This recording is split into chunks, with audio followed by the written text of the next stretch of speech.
దేశంలో యువత విద్యార్థులు ఏదైతే ధర్నా చేస్తున్నారో జంతర్ మంతర్ వద్ద వాళ్ళని బీజేపీ వాళ్ళు దేశద్రోహులుగా పరిగణిస్తున్నారు. అసలు వాళ్ళ డిమాండ్స్ ఏంటిది? వాళ్ళ డిమాండ్లు ఏంటంటే నీట్ పేపర్కు కారణమైన బీజేపీ ప్రభుత్వం, నరేంద్ర మోడీ, ధర్మేంద్ర ప్రధాన్ రాజీనామా చేయాలని వాళ్ళ డిమాండ్. దానితో పాటు ఈ పేపర్కు సంబంధించి ఏజెన్సీ ఏదైతే ఉందో ఎన్టీఏని డిజాల్వ్ చేయాలనేది వాళ్ళ ప్రధాన డిమాండ్. కానీ దాన్ని క్వశ్చన్ చేస్తున్నందుకు జూలై 20 నాడు జంతర్ మంతర్ వద్ద లాఠీ చార్జ్ ఉధృతం చేశారు ఢిల్లీ పోలీసులు. ఎందుకు వాళ్ళని ఆ విధంగా కొట్టాల్సి వచ్చింది? అక్కడికి ఎవరో గెస్టులు వచ్చారు,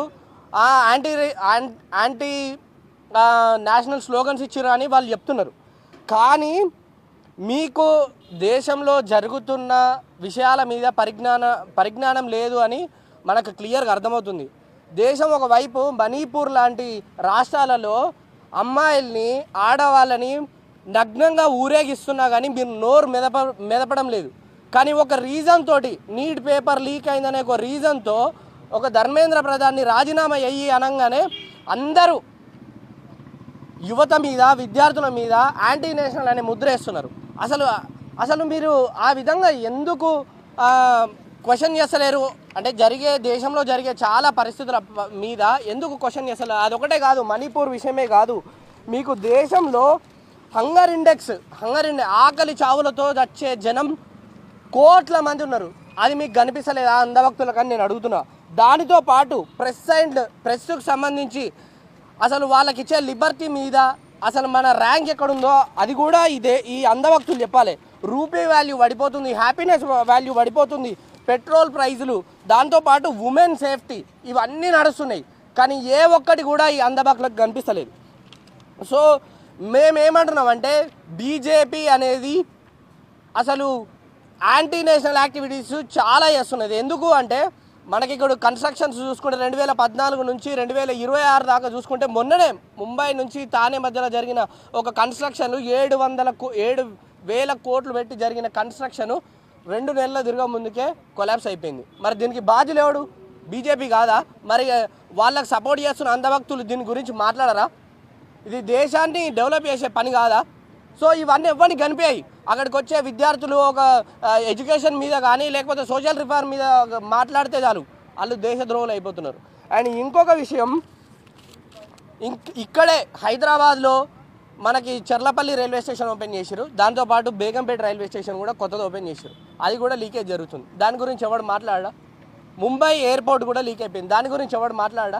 ఇవన్నీ బీజేపీ చేస్తున్న పనిలేరా బాబు? అంధభక్తులారా, మీరు చూడండి ఒకసారి బీజేపీ ఏం యాక్టివిటీ చేస్తుంది, ఏం సంగతి, దేశాన్ని ఏ విధంగా దోసుకుంటుందని. అంతా ఎగ్జాంపుల్ ఎందుకు, అందరికీ పవిత్రమైన దేవాలయం మా ఊర్లో కూడా రూపాయి చందాలు వసూలు చేసి రామమందిరం కట్టితే ఆ రామమందిరంలో కూడా ఒక దొంగ, మహమ్మద్ గజనీ అనే దొంగ, ఆయన 27 ఏళ్లలో 17 సార్లు హిందువుల దేవాలయాలను దోచుకున్నాడు.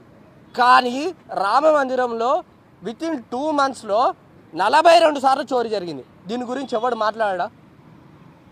పవిత్రంగా భావించే మన సైనికుడో లేకపోతే మన నాయకుడో, మన జాడగనుకునే నాయకుడు అనుకునే ఆంజనేయుని బీజేపీ రథాల ముందట, బీజేపీ ర్యాలీ ముందట ఎగిరిపిస్తున్నారు. దీని గురించి ఎవడు మాట్లాడా?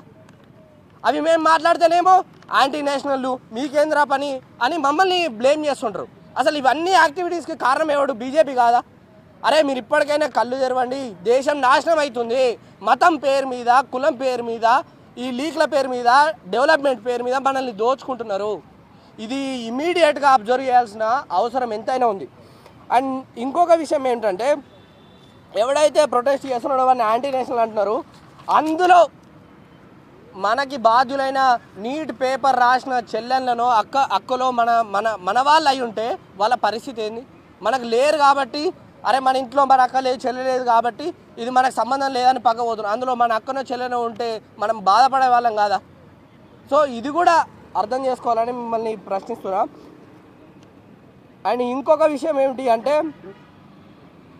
ఇప్పుడు 1997లో అన్న మాట్లాడినట్టుగా 1997లో ఒక ఒడిస్సా అనే రాష్ట్రంలో పేపర్ లీకేజ్ జరిగితే 1500 మందిని తీసుకొని పోయి ఒక సెక్రటేరియట్ ముందట ధర్నా చేసిన మన ధర్మేంద్ర ప్రధాన్ 1500 మందితో ధర్నా చేసిండు, దెబ్బలు తిన్నాడు.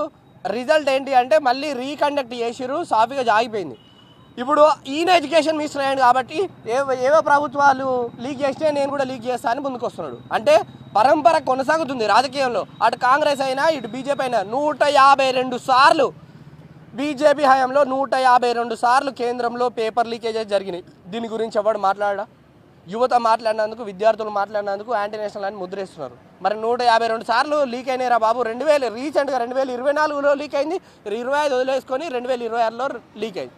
మరి దీని గురించి ఎవడు మాట్లాడా? వాళ్ళ డిమాండ్ ఏంది? మిమ్మల్ని రాజీనామా చేయమని చెప్తున్నారు. అరే బాబు, 1956లో లాల్ బహదూర్ శాస్త్రి ఆయన రైల్వే మినిస్టర్గా ఉన్నప్పుడు ఒక రైల్వే యాక్సిడెంట్ వల్ల ఆయన రాజీనామా చేయాల్సి వచ్చింది. ఆయన అకౌంటబిలిటీగా 1958లో టీటీ కృష్ణమాచారి ఆయన కూడా ఫైనాన్స్ స్కాండల్ జరిగిందని ఆయన కూడా రాజీనామా చేశాడు. మరి ఆ అకౌంటబిలిటీ మీరు కూడా తీసుకోవాలి కదా. కాంగ్రెస్ పేరు పెట్టి ప్రతి విషయం మాట్లాడుతారు కదా, కాంగ్రెస్ అది చేసింది ఇది చేసింది. మీరేం చేసిర్రా భయ్? బీజేపీ వచ్చినప్పటి నుంచి ఒక్క ఐఐటి లేదు, ఒక ఐఐఎం లేదు, ఒక మనకి విశ్వవిద్యాలయాలు లేవు, ఒక యూనివర్సిటీ లేదు, ఒక కాలేజ్ లేదు. బీహార్లో ఒక 1200 కోట్లతో ఒక యూనివర్సిటీ లాంచ్ అయితే ఓన్లీ గేట్ కట్టి వదిలేసారు. ఇగో ఇది మీ పనితనం. ఎవడు పడితే వాడు మాట్లాడే దేశం మీద ఏమో కానుందిరా భయ్. 12th ఇంటర్మీడియట్ చదివిన ధర్మేంద్ర ప్రధానికి పగ్గాలపై చెప్తే దేశం నాశనం కాకపోతే, దేశ విద్యా విధానం నాశనం కాకపోతే ఇంకేముంటుంది? అండ్ ఇంకో విషయం, నిన్న supreme court CJI chief justice of India Delhi ప్రొటెస్ట్లో ఈ విధంగా యువత మీద, స్టూడెంట్స్ మీద అటాక్ జరుగుతున్నాయి, ఇగో ఇవన్నీ ఎవిడెన్స్ అని చూపిస్తే అది మాకు చూసే టైం లేదు, ఇదంతా టైం వేస్ట్ ఇవ్వరమని చెప్తున్నాడు. ఓ సిజేఐ గారు, మీరు చేసిన తతంగమే ఇదంతా.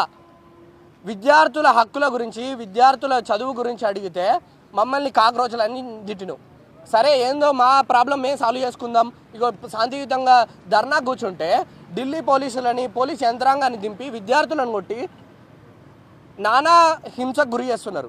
మరి ఈ విధంగా హింసకు గురి చేస్తున్నారని ఫైల్ మీ దగ్గరకు వస్తే మనకు చూసే టైం లేదని చెప్తున్నారు. సో దేశం ఏ విధంగా నడుస్తుంది? మీ కనుసంధానంలోనే నడుస్తుంది ఇదంతా. బీజేపీ న్యాయ వ్యవస్థ కానీ, కేంద్ర ప్రభుత్వం కానీ ఒకటే తాటి మీద నడుస్తున్నాయి. విద్యార్థులుగా ఉస్మానియా యూనివర్సిటీ వేదికగా మేము కూడా మిమ్మల్ని ప్రశ్నిస్తున్నాం. ఖచ్చితంగా దీనికి సొల్యూషన్ ఇమీడియట్గా 2 రోజులలో ఇమీడియట్గా మంచి సొల్యూషన్ ఇవ్వకపోతే దేశం మాత్రం ఉద్రిక్తం అవుతుంది. విద్యార్థుల మూమెంట్ మళ్ళీ వందే మాతరం మూమెంట్ చూసినట్టుగా తెలంగాణలో కూడా బలమైన తెలంగాణ ఉద్యమం చూసినట్టుగా ఇక్కడ కూడా స్టార్ట్ అవుతుంది. అండ్ ఇంకొక విషయం, ప్రెస్ జర్నలిస్టు మన అర్నబ్ గోస్వామి ఏమంటుండంటే, నీట్ పేపర్ అయిపోయింది, మనకి ఎగ్జామ్ కూడా రీకండక్ట్ చేసిరు, ప్రాబ్లం సాల్వ్ అయిపోయింది, ఇంకెందుకు ప్రొటెస్ట్ చేస్తారు అంటారు. అరే it's not about past, it's all about future. అరే ఫ్యూచర్ జనరేషన్ గురించి మాట్లాడుతున్నాం భయ్. పొద్దున లేస్తే కుక్కలక్క టీవీ ముందు వచ్చి అరవడం కాదు, ఒక అకౌంటబిలిటీ తీసుకొని యాజ్ ఎ జర్నలిస్ట్గా వాళ్ళు ఎందుకు ప్రొటెస్ట్ చేస్తున్నారు, వాళ్ళు ఎందుకు వాళ్ళ రైట్స్ గురించి మాట్లాడుతున్నారు, వాళ్ళ డిమాండ్స్ ఏంటిదని అడగాలి భయ్. బీజేపీకి తొత్తుగా మారినంత మాత్రాన అర్నబ్ గోస్వామి నీ క్రెడిబిలిటీ ఏం పెరగదు. నువ్వు నీ ఫేస్ ఏంటో, నీ కథ ఏందో అందరూ దేశం చూస్తూనే ఉన్నారు.